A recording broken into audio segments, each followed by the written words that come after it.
안녕하세요. 화요일 비탐성에 나오신 모든 빛의 성도님들을 환영합니다. 제가 기도로 오늘 비탐성 시작하도록 하겠습니다. 하나님, 목마른 사슴이 시냇물을 찾아 헤매이듯이 우리의 영혼의 갈증과 목마름을 허락하여 주셔서 우리가 하나님의 말씀 앞으로 나아올 수 있게 하여 주시니 감사를 드립니다. 하나님께서 우리에게 허락하신 하루하루를 우리의 힘과 노력으로 살아가지 않게 하시고 하나님의 말씀의 능력을 힘입어서 살아갈 수 있는 지혜로운 우리 모두가 될 수 있도록 주님께서 은혜를 베풀어 주옵소서. 감사를 드리며 이 모든 말씀 예수님의 이름으로 기도했습니다. 아멘. 네, 오늘 저희가 함께 공부할 말씀은 갈라디아서 2장 14절의 말씀을 함께 공부해 보려고 하는데요. 먼저 노트 왼편에 이제 이 14절의 구절을 함께 필사하는 시간을 갖도록 하겠습니다.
네, 성경 필사가 끝나셨다면 이 한 구절의 말씀을 여러분들의 방법으로 함께 묵상하는 시간을 가져보도록 하겠습니다.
네, 이제 개인 묵상이 끝나셨으면 노트 오른쪽으로 오셔서 몇 가지 질문을 가지고 함께 이야기를 나눴으면 좋겠습니다. 첫 번째 질문은 이겁니다. 본문 속 바울이 게바에게 한 말의 의미는 무엇인가요? 바울은 베드로에게 오늘 본문을 통해서 이방인들과의 식사의 자리를 떠난 것에 대해 그의 행동이 복음의 진리를 따라 똑바로 걷지 않은 것이라고 이야기를 하는데요. 그렇다면 바울이 이야기하는 복음의 진리는 무엇일까요? 복음의 진리란 구원이 율법을 지키는 행위에 있지 않고 오직 예수 그리스도를 믿는 믿음만으로 얻어진다는 것을 이야기하고 있는 것이죠. 그런데 베드로가 이전에 보여준 그의 행동은 복음의 진리를 벗어난 행동이라는 것을 의미하고 있죠. 왜 그런 걸까요? 그 이유를 이렇게 이야기하고 있는데요. 당신은 유대 사람인데도 유대 사람처럼 살지 않고 이방 사람처럼 살면서 어찌하여 이방 사람더러 유대 사람이 되라고 강요합니까? 이 이야기를 그냥 쓱 읽어버리게 되면은 이해가 가는 것처럼 보이지만 이 내용을 자세히 읽어보게 되면은 잘 무슨 말인지 이해가 되지 않기도 하는데요. 그래서 잠시 시간을 가지고 바울의 이 말을 계속해서 읽어보며 이 말의 의미가 무엇인지 이전의 베드로의 행동을 돌아보며 그 의미를 생각해보는 시간을 가졌으면 좋겠습니다. 잠시 시간을 드릴 테니 이 바울의 말의 의미를 한번 생각해보는 시간을 갖도록 하겠습니다.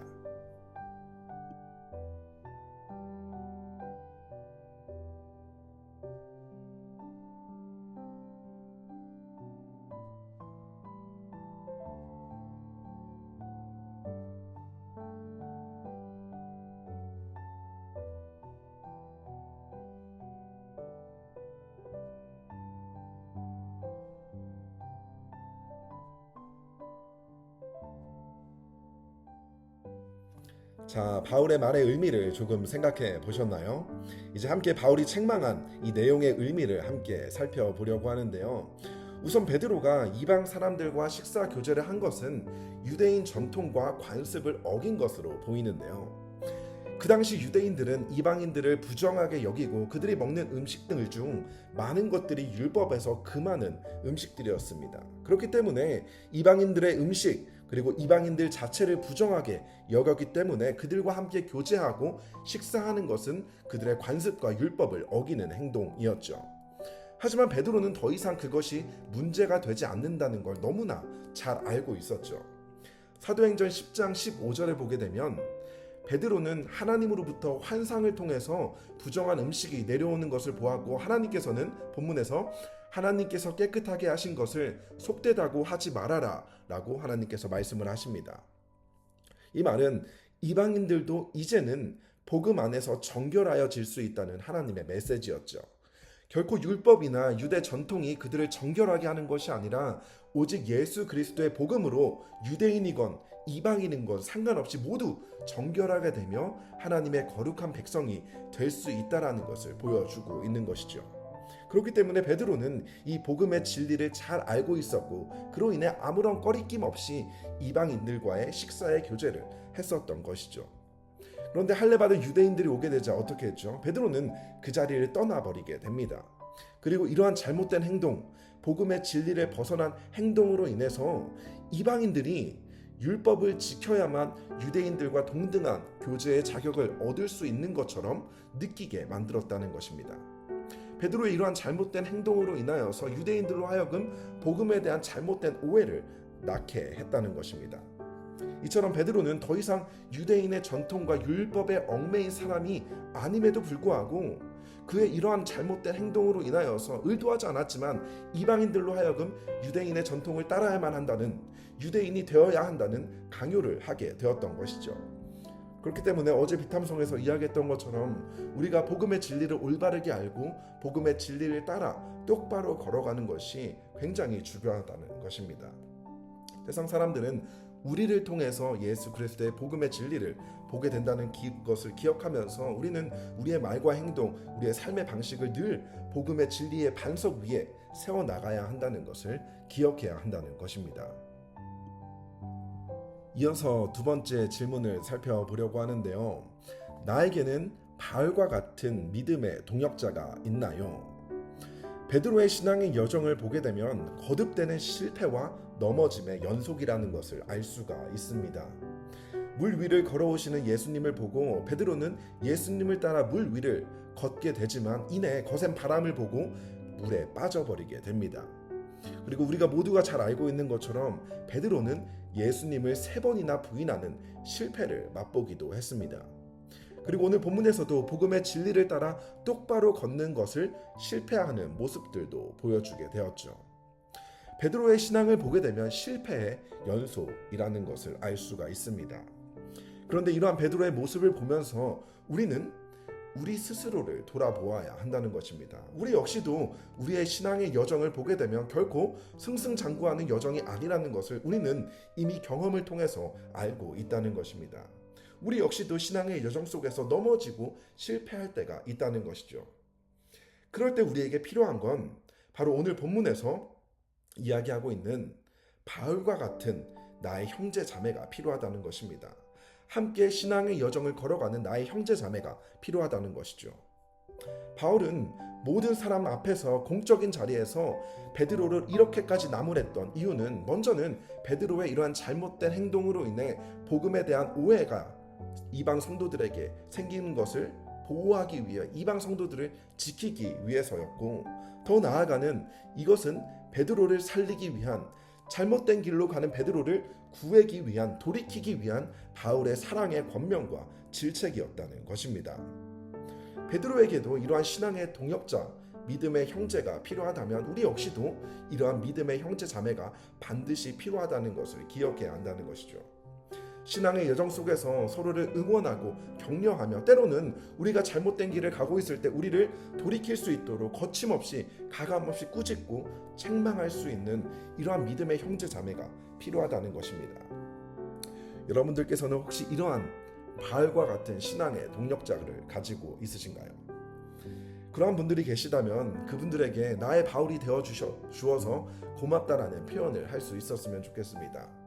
그리고 만약 내 주변에 이러한 바울이 아직 없다면 하나님께 이러한 믿음의 동력자 바울을 보내달라고 기도하며, 나 역시도 다른 나의 형제 자매들에게 이러한 바울과 같은 믿음의 동력자가 될 수 있게 하여 달라고 기도할 수 있었으면 좋겠습니다. 그래서 이 시간 나의 바울이 되어준 나의 믿음의 형제 자매들을 위해, 그리고 나 역시도 그들에게 좋은 믿음의 동력자가 될 수 있게 하여 달라고 함께 기도하며 오늘 비탐성을 마칠 수 있었으면 좋겠습니다.